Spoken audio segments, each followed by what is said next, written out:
your journey, that doesn't mean you don't want love. That doesn't mean you don't want companionship. That doesn't mean you don't need somebody that you can talk to about all this pressure that you're experiencing. Right. So for the most part, even though you're in your own lane, doing your own thing, getting your bag, everybody wants somebody to cuddle up with at night and have that pillow talk. Everybody wants some cutting. You do. But one thing I've noticed is that some of y'all females are not understanding of the process to earn that business. Huh? Oh, I'm sorry. I mean, some of them, they just want it to be magical. Yeah. And then a person that's really earning is a boss level person, but a female wanting to be a bitch motherfucker sometimes. Those two don't go together. So what's a bitch motherfucker? A beta male. Yeah. Not even, I wouldn't say beta. Explain. I wouldn't say one that don't understand what a person, an entrepreneur goes to. They want the benefits, but they don't know the struggle. They don't understand you might have to sit work your ass in. You're talking about the long hours. Yeah, or having to deal, like I had a female who got mad at me because a lot of females are around. Well, this is a bar. A lot of females are going to be around. Right. Of course, they don't want to try to get next to you, but they know you, the person that's handling the thing and stuff, you know. Tuck your jealousy. So that's why I feel like a person should be healed before you even try to go into dating. A lot of people don't, but a lot of people don't take their time and heal before they step into relationships. They want to go dating and they hop from one relationship to another, but they never take their time to sit with themselves and actually heal. Isn't that what they call roster dating or something? I don't know what having a roster. I know. Okay. So I think that from what you're saying, it sounds like people are selfish. You know, we want what we want, and we're not really considerate about what that other person may be expecting or what they want. It's all in our mind. We are all about us and our hustle and our dreams and our things. But are we really being considerate to someone else's feelings? Well, when we're willing to bring them in. I just think more females are selfish on this stuff than males. They want you to pay all their bills off real. I feel like 50-50. They can't put on the table what they're even asking for. You know what? I feel like when men make their general comment about women, I feel like those are the type of women that you all may attract, or the ones that you all allow to come to you. Like, do you ever choose the female that you want, or are you letting the female choose you?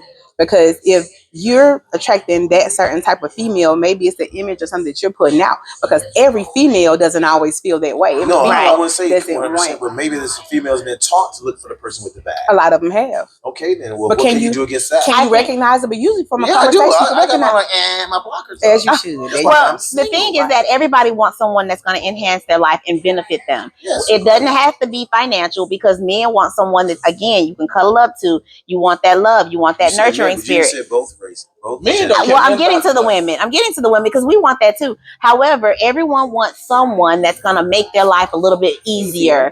And so for women, a lot of times that can be financial. I mean, honestly, no one's expecting someone to pay all of their bills. But if you see she's by herself, then making her life a little easier, it shouldn't hurt. It shouldn't break the bank. By herself, I'm not saying deal with her. That's not true. It should be a balance. Not always If true. you're expecting that man to do things for you, what are you to him? Are you his peace? Are you his sanctuary? What are you providing for him? You can't expect something in return if you're not giving anything out. Absolutely. Hold on. Let's go back to some definitions. We ain't got no definitions in here. What's the definition? All right. So let's break it down. What is love, y'all? Everybody give an answer about what is love. Let me get the definition. To me, love would be mutual respect and mutual admiration and compatibility, and desire to be together.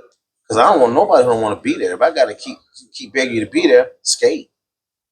And I agree. I think that definitely that compatibility, that desire for one another, that longing for one another, that admiration for one another, that I want you in my space. That's love to me. So me, I'm gonna go off a biblical principle. You know, love is patient. Love don't boast. Love don't brag. Love is a action word. Love is what you do. Are you willing to make that sacrifice to be with me? Whether that's you have to come on my house at 9 o'clock because I got to work from 9 to 9 because I'm building a business, a bar, a media company, a construction company, all these different aspects of business that you got to deal with on a day-to-day basis. What are you willing to do for me? Not what you're willing to do for yourself. Are you willing to put your pride aside to be with me? Or are you willing to do what you want to do? But it's on you. I love your definition of love, but that's my definition. Corinthians. I can't remember what part of Corinthians it is, but it's in Corinthians. I wasn't gonna But be this is trying. my okay. But this is my thing. Off of what you said, what are you going to do for me? I think that's the issue with most relationships. People go into it looking to see what the other person can provide for them. Absolutely. You should already be whole. You should already have your stuff together before you even consider dating anybody. You should already be whole. A person can only add to your happiness and add to the love you have. Can make you If happy. you, there's no one can make you happy. No one one can make you happy. but you. They can add to your happiness, but that strong desire of love should make you feel like you're willing to compromise to make whatever work between you. So if Absolutely. you love a person, you're gonna compromise no matter what it is to make sure that it works, to make sure that relationship works. Yep. And I feel like that's the issue with a lot of so-called relationships. People you don't have love there because if you don't want to compromise, then there can't be any love there. That's right. There's no way you would be selfish and put your needs above your other person's need if you're in love. If love is the core of the relationship or the foundation, that's just how I feel. Okay, so I got my next question. So y'all saying that we understand what love is. Okay, let's understand roles. What's the woman supposed to do and what the man's supposed to do. We're gonna let the women say what the women gonna do, and we're gonna say let the men decide what the men gonna do. What you expect? What you expect, because you can't be a wife without being a helpmate. So you got to come in helpful because you're supposed to multiply everything I put on the table. Absolutely. If I put bacon on the table, you're supposed to make me a meal. Mm-hmm. If I put money on the table, you're supposed to be able to save that money. You're supposed to be able to pay the bills and do all that without me having to do that for you. A wife, you come already as a wife. You shouldn't have to be made to be added to my life, an entrepreneur life. Chance, you ain't got a chance to be building up no woman to do it. You want to come ready made, right?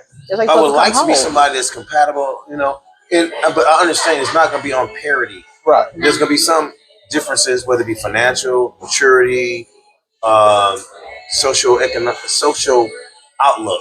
Because what I'm tired of is this phone. They need to put the phone down.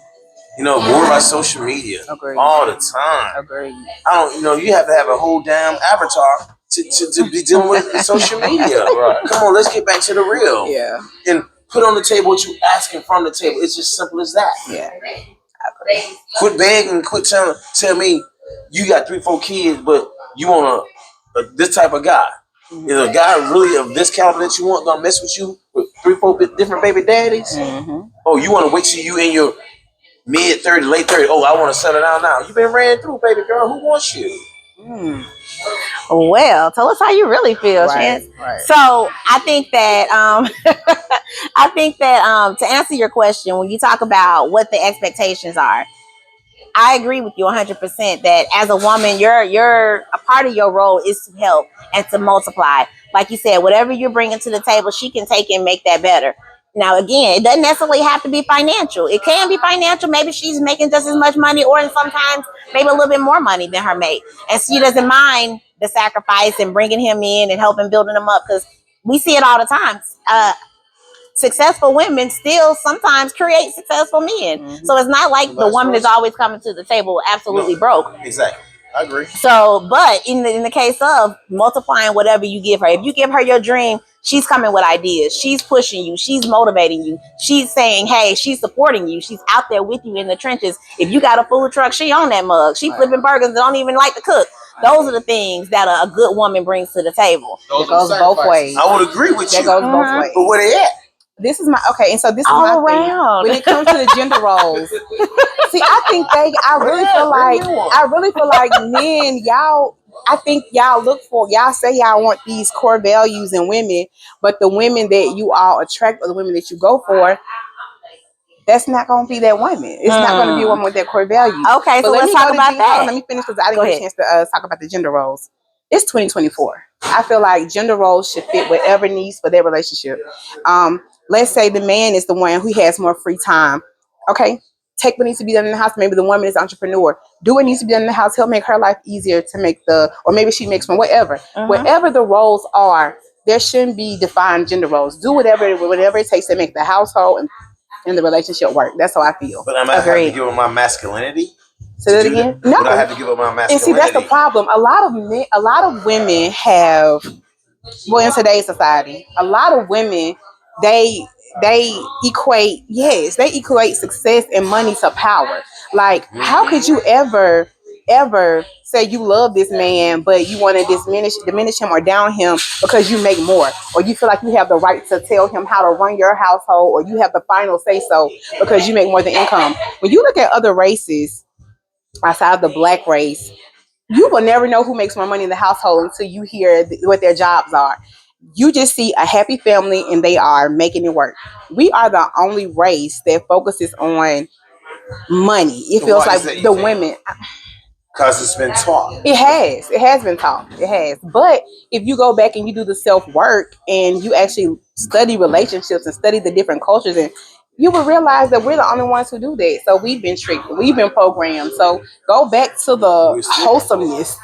Right. A lot of us are. So let me interject to say this, because that's exactly right. And that's the whole purpose of why this setting is so important, because with our political structure right now and with everything that's going on politically, it's more important that Black people stick together. It's so important that we start getting back to loving one another. And we have to do so with finding an understanding. And I think that these conversations, although they can be harsh and although it can be a little bit, stabbing at times, I think that it's important that we understand the perspective. It's important that we really get it out so that we can find that common ground and get back to loving one another, because the bottom line is that we need to save ourselves, and we are the only culture that do not stick together, and it's time that we change that. So that's my shameless plug, but we're going to continue. So I'm going to give my perspective on this whole thing about the women here. Let's go back to the root. You always got to go to the root of the cause. So the root cause of this is, in slavery, we was together.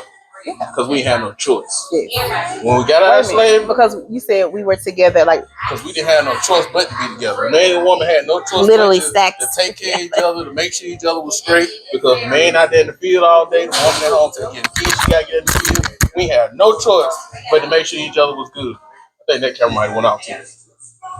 So that being said, we had no choice but to make sure each other was good. Then we got out of slavery. Then the government came in and said, "Hey, we're gonna give you this for you to take out this." So that came in the situation where it came in with child support and the food stamps and the welfare. The early 70s when that started coming in. Early 70s. In Europe, you can get welfare in the family. The man can stay in the house. In America, they make sure that the man is not in the house. So they disadvantage the Black family because more Black families proportionally, in numbers are more on welfare and more receiving assistance than white. Mm-hmm. But raw numbers is more Caucasians receiving everything across the board than Blacks, whether it be positive benefits, crime, or whatever. It's always more Caucasians. What I think that we fail to forget is back during slavery, I don't know what it's called, but do y'all remember the fact that they had to send in a scientist? I can't remember what his name was. I don't know if it was the Jim Crow or what was the other one of them. Willie Lynch. Yep. He came in and we were so strong as a people. People don't understand that they know our strength. We don't. They sent Willie Lynch in to study us for years to figure out how to break this race. Right. And that's when they came up with putting the light. They found out we only had one difference within us, and that was the color of our skins. They put the light ones in the house and the dark ones in the field. That created. That's how they learn to break us. Right. But even when it goes into the household and the family dynamics, they started breaking us mentally then. There was never any type of therapy, any type of counseling, no type of healing. If you don't have the sense and the knowledge to go and heal yourself, that trauma is embedded in us, DNA. Yes. And then not only did they do that then, they're still doing that now. And they made it even stronger when you say with the different assistances that they give to only single parents, because they want the male out of the household. They want to break the Black family unit, and they have succeeded at doing that. But luckily now more people are getting more conscious and more aware of what the agenda is, and they're working to keep those relationships. We was already aware in the 50s and 60s. We were better off when there was segregation than we are with this desegregation, because we had our own and we valued our own. But what did they do to our things? What did they do? We wanted to be so involved and so included that we neglected our own. Yep. We neglected each other. Okay, so let's talk about that part. When we built our Black cities, and when they were doing well on their own, during the Industrial Revolution, things like that. That's why you have all the destruction. Tulsa. What did they do? Tulsa, Oklahoma. Right. You had them come in when they seen us prosper. They came in and destroyed it. And that's what they're continuing they to are do. takers. They're- So in the and they continue 70s, to the do. black family had more money than the white family. Yeah. That's why And they they could- started flooding and destroying all neighborhoods. They know our power. They're going to continue to break us as long as we allow it. That's the So thing. to the point, it's systemic. It We is. can all agree, based on everybody's response, that this was systematically designed from the mental structure of breaking black people and breaking black minds and putting us against each other, down to the economic, the redlining, the bringing in cocaine and taking the men away. All of, because it's not just for welfare that took away the What about men. when we Let's had be clear. What about when we had the brown bag test? Now I'm 40. I'm old enough to know. Go to parties. If your skin didn't match the brown bag or wasn't light as a brown bag, you couldn't get in. That was us doing that to us. But that goes back to slavery, and like we were So you saying, didn't remember the brown the bag light test. versus dark. I remember the brown bag test because I was always a dark nigga. You know, so I remember couldn't get in and stuff. That's wild. Oh, That's sad. It's okay. I know it's okay. Hey, no. But what they said, the darker the flesh, the deeper the roots. But I get it. You know what I'm saying? Absolutely. It's It was a okay. I preference. was never wavering with an inferiority complex. Well, That's see- why I do anesthesia. That's why I have my businesses.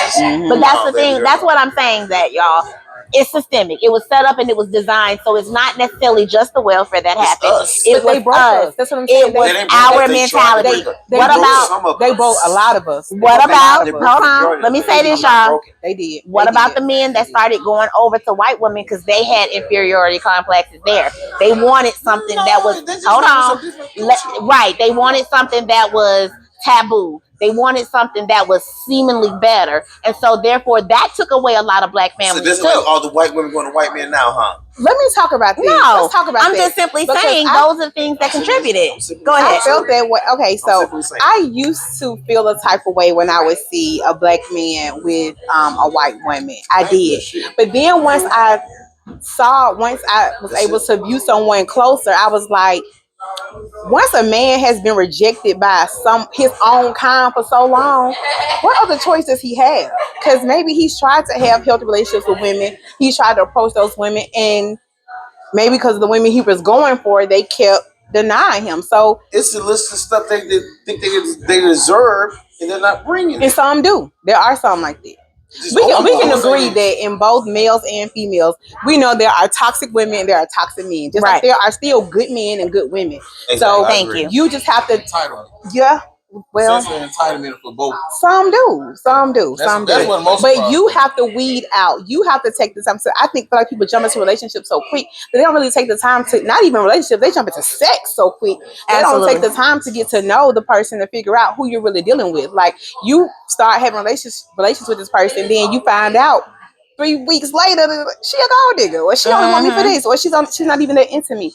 People don't take the time to build genuine connections anymore and build those deep connections, and where you ask the questions that matter long term, not just for the moment. A lot of women get frustrated with you asking questions. That's the wrong person. Keep going. Exactly. Right. Red flag. Next. Red Keep flag. going. Swipe left. Keep going. Yeah. No, I That's agree. red flag. That's red flag. That's why you can't have a conversation. People want to talk on social media. I like one-on-one interactions. I see your Absolutely. your body Read your body language. Look in your Agreed. eyes. See your soul. Agreed. So, Agreed. Absolutely.